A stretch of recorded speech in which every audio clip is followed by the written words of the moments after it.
maybe someone will catch you.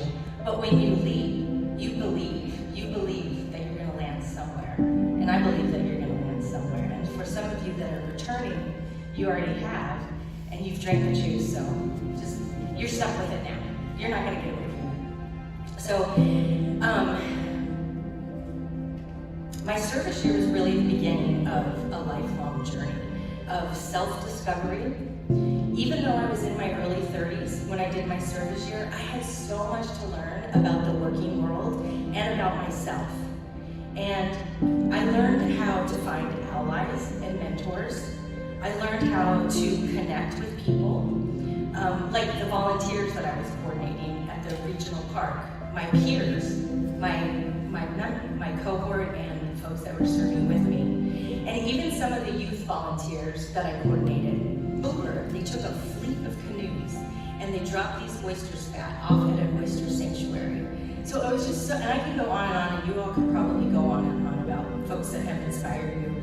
But I'm really excited whenever I see folks that are doing things like this, it just reminds me that service is the way.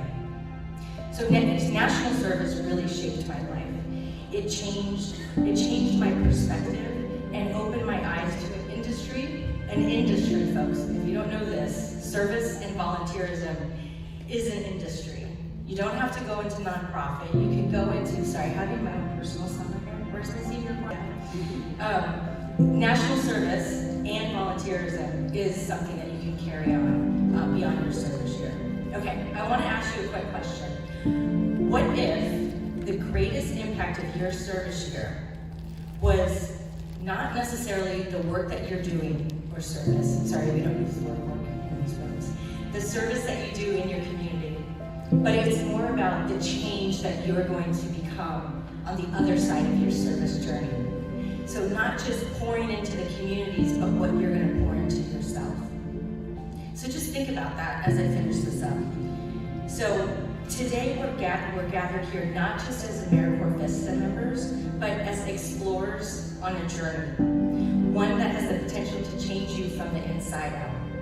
And every story of service has a beginning, a middle, and an unknown end. And so many of you are in that middle part right now, where you're still plugging away, you've kind of figured things out, you've zigged, you've zagged, you can't quite see the horizon, you don't know what's quite out there, but you know something's out there. Some of you that are just starting your service year, you're just trying to figure things out, head down, get the work done. Who do I need to know? Where do I need to go? Those of you that are ending your service year, you might know what you have. You might be jumping into another year of service, trying something totally new. But the thing is that there's so many opportunities at every stage of the way. When I was the director of an AmeriCorps program in Maryland, all of these stages were super exciting for me. I loved watching the members. Have you ever gotten off early on a Friday on a long weekend? You know you have Monday off. It's like, the world is open up to me. I have so many opportunities. I could do laundry, I could do artwork, I could take a nap. That's kind of where I feel with the end of the service year, looking towards the end of the service year. But honestly, if we take a step back and again, we explore why we took this call to action and to the call to service in your case. And you know, it comes in strong when you get that call and you just jump right in and you start the journey. But there's also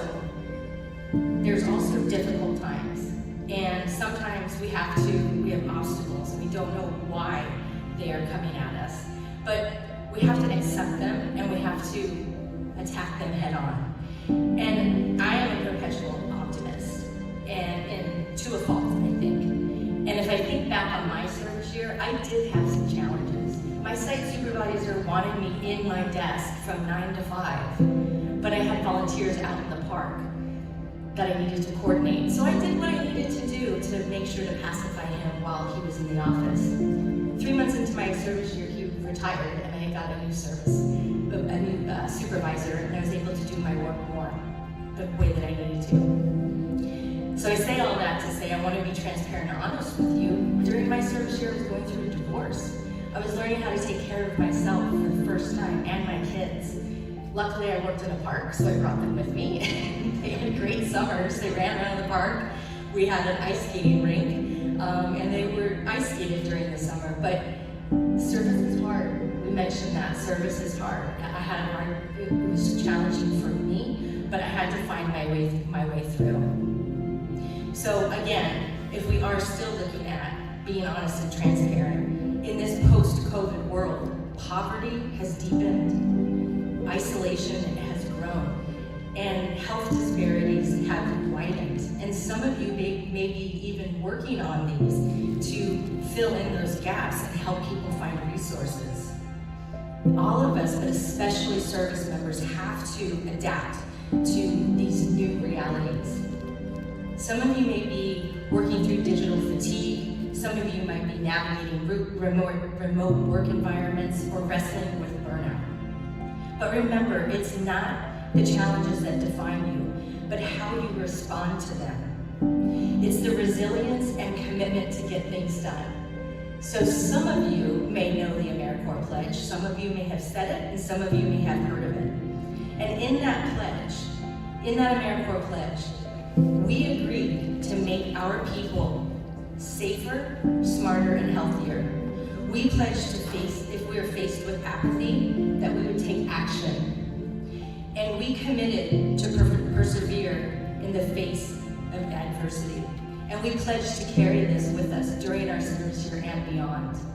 If you're since you're VISTA members, you may have taken the federal oath of office, and you swore to support and defend the United States Constitution. So no matter how we say it, as AmeriCorps members, we are committed to serving our communities, making them better, and making ourselves better.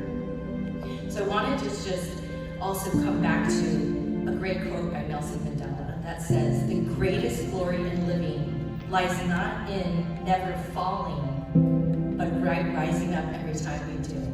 So during our service year, sometimes we are going to fall, and sometimes we have to pick ourselves up by ourselves. But other times, we have people that are reaching out to us, people that are helping us get up and get moving forward. Some of those people are sitting right next to you tonight. Some of those people are back at your service site. So remember them. Who's opening the door for you? Who's inviting you to the table? Who's helping you get out of your own way? Who's helping you fix your face? Sorry, I carry my emotions on my face. I had a great supervisor. We'd be at meetings and he'd touch his nose if he saw me grimacing while somebody was talking. He usually ended up with his finger on his nose the whole time, but that's the whole thing. But who are those people? Remember who they are. Thank them, and thank them during your service year. So when we're talking about people that are picking you up and bringing you along the way, I want to give you two examples. Amy had mentioned I have a podcast, it's AmeriCorps Connections. And I interviewed over 60 AmeriCorps alumni, and we tell their story, we talk about their service. And there's two examples I want to give you really quickly about folks that really their service site saw something in them that they didn't see in themselves. And I'm going to land this plane with me, challenging you to help you learn something about yourself. But Chrissy Heine, episode 17, she served as a Teach for America member. Again, another stream of AmeriCorps service that you may have never heard of. And after her service year, TSA hired her, and she told me on the podcast that she kept waiting for them to resend their offer because she thought they had made a mistake. She's like, I just kept waiting for them to come back. So they saw something in her that she didn't see in herself. And then Gerard Chappell, episode 51, he came from the construction industry and he found public allies. And his public allies supervisor saw something in him that he didn't see in himself and placed him with individuals that were previously incarcerated and helped them find resources to jobs, to education, and to opportunities. So these are some examples of not seeing things in themselves that others were seeing in them. So as you go through your service year, if somebody sees something in you, believe them and take the chance and be courageous. And I love the brave,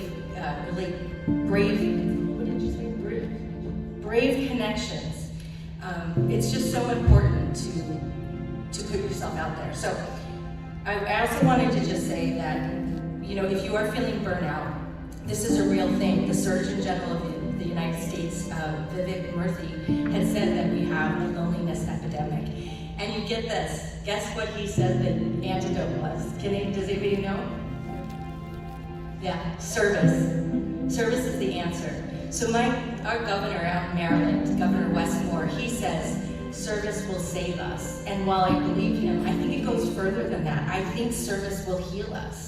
And in 2021, when I was the director of the Maryland's Office on Service and Volunteerism, I said that. I said service is going to heal us. And you're out there doing the work, and you're making the connections. So, now, as you begin to think about what the next phases of your journey, what you're going to be doing, think about how you're going to take the experiences from this event and bring it back to your service site. What are you going to learn here that you can bring back and you can evolve what you're doing? As you think about your next steps, let's reflect on the question that I asked you at the beginning. What if the greatest impact you receive is how you will be a different person after your service journey? Let go of doubt while you're here and during your service year. Let go of imposter syndrome because you're doing the work. You're doing the thing. You are the thing. Let go of unworthiness and embrace courage, curiosity, and sprinkle in a little leap of faith. Let the energy of these few days work through you. Let this VISTA year really teach you, mold you into the person that you have the capacity to become. Be curious, be open, be authentic. And with this, I hope you take the next day and a half, and find something in yourself that you didn't know existed. Be brave, because you are the change the world needs. You're an innovator, and you're an AmeriCorps VISTA member. Have a great couple